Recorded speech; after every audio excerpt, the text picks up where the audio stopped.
Audio Jungle। गोड़ लगातानी हम रामेश्वर रुद्रपुरी, खबर रुद्रपुर से।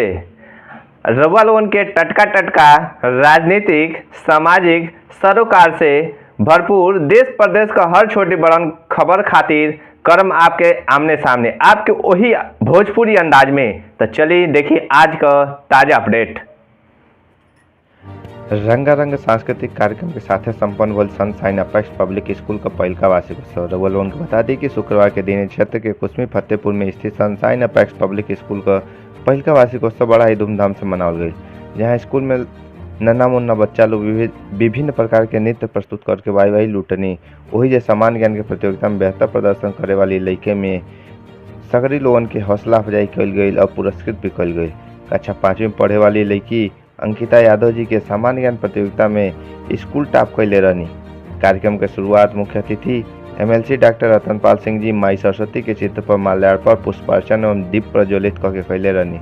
विद्यालय के डायरेक्टर मनीष श्रीवास्तव जी सभी अतिथियों लोगन की अंग वस्त्र और स्मृति चिन्ह भेंट करके स्वागत कैले रहनी।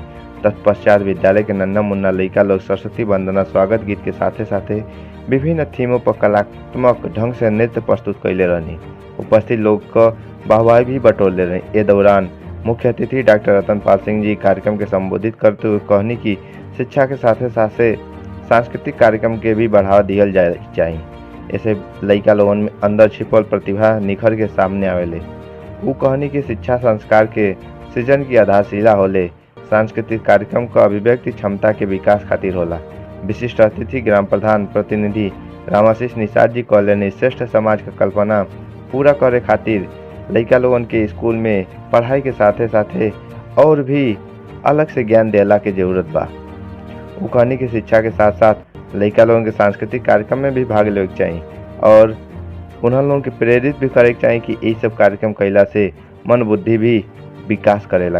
कार्यक्रम के अध्यक्षता संतोष लाल श्रीवास्तव तथा संचालन शिव प्रकाश मिश्रा जी कैले रहनी। यह अवसर पर शिवम श्रीवास्तव जी, पूर्व प्रवक्ता गंगोत्री प्रसाद श्रीवास्तव जी, आनंद गुप्ता जी, भीम सोनकर जी, सर्वेश दुबे जी, निखिल मौर्य जी, सचिन सिंह जी, दारा निषाद जी, एडवोकेट बलराम श्रीवास्तव जी, पूर्व प्रधान वीरेंद्र निषाद जी, सुनील श्रीवास्तव जी, संजीव यादव जी, शंभू यादव जी, डॉक्टर धर्मेंद्र जी, श्याम सुंदर जी, संजय सिंह जी सहित काफ़ी संख्या में अभिभावक लोग भी मौजूद रहे।